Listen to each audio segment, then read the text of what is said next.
What's up sa inyo, no?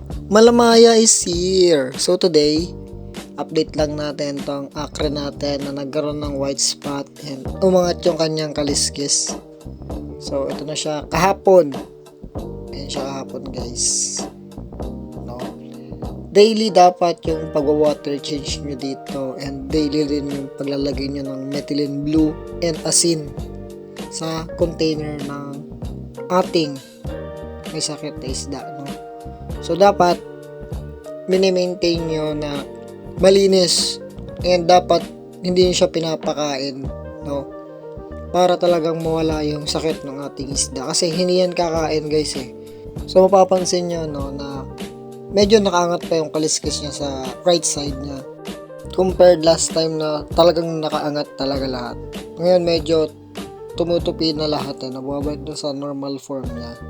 This is from yesterday, no? So, ito naman siya ngayon. No? Medyo na water shock lang siya siguro kasi kakapalit lang natin ng tubig niya.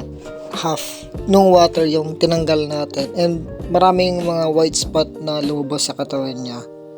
No? Naiwan din sa baba ng tubig natin. So, ito yung araw ngayon na na-record ko siya, no?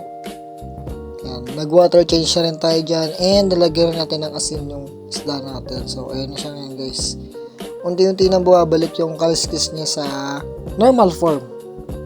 Hindi tulad nung nakaraang araw na talaga nakaangat para siyang may dropsy. From day by day, update ko kayo na kung anong mangyayari sa akre natin. So, yun lang update sa kanya.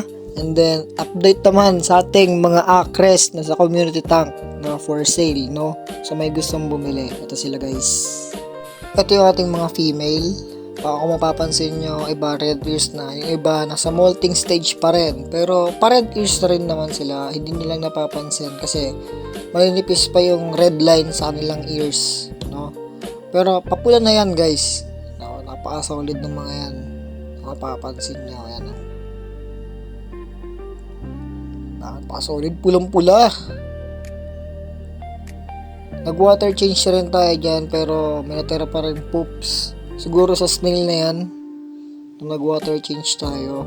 And sa may mga gusto mag-avail ng acres natin, no, pwede nyo i-PM. Or kung gusto nyo makita ng personal yung ating mga isda, no, pwede nyo i-PM, no, para mapag-usapan natin yung meet up. Nasa SJDM lang naman ako, guys, sa Palmera. Kung alam nyo yun, magkita na lang tayo doon. Ito yung ating mga mail. No, napaka-solid. Pulang-pula rin yan, guys. Iba dyan, molting stage na rin. Almost fully red na. And then ito yung mga female na pa-red ears na rin. So, yun lang, guys. Ating update sa ating mga isda. Malamaya is out. Fish out!